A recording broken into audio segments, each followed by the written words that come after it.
Halo, Assalamualaikum warahmatullahi wabarakatuh. Selamat datang di channel ini. Di sini kita akan belajar tentang etika dan tridharma perguruan tinggi, khususnya materi kode etik dan kode perilaku. Di slide tertulis bagian 1, artinya ada bagian-bagian lain. Jadi, pastikan klik subscribe ya. Semua soal, jawaban, dan pembahasan bersumber dari Peraturan Menteri Pendidikan dan Kebudayaan Republik Indonesia Nomor 48 Tahun 2020. Mari kita mulai. Nomor 1. Norma atau asas yang dipatuhi oleh pegawai dalam melaksanakan tugas dan fungsi organisasi disebut A. Kode etik, B. Kode perilaku, C. Aturan etika, D. Panduan prosedur, atau E. Panduan etiket. Silahkan di-pause dulu, dipikirkan, lalu dipilih jawaban yang benar. Mari kita bahas. Pembahasannya adalah kode etik adalah norma dan asas yang harus dipatuhi oleh pegawai dalam melaksanakan tugas dan fungsi organisasi. Sedangkan kode perilaku adalah pedoman sikap dan perbuatan pegawai dalam melaksanakan tugas dan fungsi organisasi yang sesuai dengan kode etik. Pembahasan ini saya ambilkan dari Peraturan Menteri Pendidikan dan Kebudayaan Republik Indonesia Nomor 48 Tahun 2020 tentang Kode Etik dan Kode Perilaku Pegawai Kementerian Pendidikan dan Kebudayaan Bab 1 Ketentuan Umum Pasal 1 Ayat 1. Maka jawaban yang benar adalah kode etik ya, kode etik. Selanjutnya nomor 2. Pelanggaran etik dan perilaku dapat ditunjukkan dalam beberapa wujud di bawah ini kecuali A. Sikap, B. Perbuatan, C. Tulisan, D. Ucapan, E. Adat. Silahkan di-pause dulu, dipikirkan, kemudian pilih jawaban yang benar. Kalau sudah, mari kita bahas. Pelanggaran etik dan perilaku adalah sikap, perilaku, perbuatan, tulisan, dan ucapan pegawai yang bertentangan dengan kode etik dan kode perilaku. Karena di soal ada tulisan kecuali, maka yang bukan. Maka yang selain sikap, selain perilaku, perbuatan, tulisan, dan ucapan. Mana nih? Jawabannya adalah E. Adab. Untuk pembahasan ini saya ambilkan dari Permendikbud ya, nomor 48 tahun 2020, bab 1, pasal 1 ayat 4.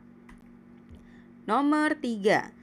Tim yang bersifat ad hoc yang bertugas melaksanakan penegakan kode etik dan kode perilaku dan menyelesaikan pelanggaran etik dan perilaku disebut A. Dewan Etik, B. Majelis Kode Etik, C. Majelis Kode Perilaku, D. Majelis Etik, atau E. Dewan Perilaku. Silahkan di-pause dulu, dipikirkan, lalu pilih mana yang dianggap benar. Kalau sudah, kita bahas. Majelis Kode Etik dan Kode Perilaku yang selanjutnya disebut Majelis Etik adalah tim yang bersifat ad hoc yang bertugas melaksanakan penegakan kode etik dan kode perilaku dan menyelesaikan pelanggaran etik dan perilaku. Berdasarkan pembahasan ini, maka jawaban yang benar adalah D. Majelis Etik. Pembahasan ini ada di bab 1 pasal 1 ayat 5. Nomor 4. Sidang kode etik dan kode perilaku yang selanjutnya disebut sidang etik adalah suatu proses untuk titik-titik-titik dan titik-titik-titik pelanggaran etik dan perilaku pegawai. A. Menyelidiki dan memutuskan, B. Melaporkan dan menuntut, C. Memeriksa dan memutuskan, D. Memeriksa dan menyelidiki, atau E. Menuntut dan memutuskan. Silahkan di-pause dulu, dipikirkan, lalu pilih jawaban yang benar. Kalau sudah, mari kita bahas. Pembahasannya adalah sidang kode etik dan kode perilaku yang selanjutnya disebut sidang etik adalah suatu proses untuk memeriksa dan memutuskan pelanggaran etik dan perilaku pegawai. Ini ada di Permendikbud nomor 48 tahun 2020 bab 1 pasal 1 ayat 9. Kita lanjutkan. Nomor 5. Kode etik merupakan integrasi dari nilai yang meliputi A. integritas, kreatif dan inovatif, inisiatif, pembelajar, menjunjung meritokrasi, terlibat aktif, serta tanpa pamrih. B. Integritas, kreatif dan inovatif, inisiatif, pembelajaran, meritokrasi, terlibat dan tidak mementingkan diri sendiri. C. Integritas, kreatif dan inovatif, memiliki motivasi diri, belajar, berorientasi pada hasil, berdedikasi, dan tidak mementingkan diri sendiri. D. Integritas, kreatif dan inovatif, memiliki motivasi diri, belajar, berorientasi pada hasil, berdedikasi, tidak mementingkan diri sendiri. Atau E. Integritas, kreatif dan inovatif, inisiatif, pembelajar, menjunjung meritokrasi, terlibat aktif, serta berani berkorban.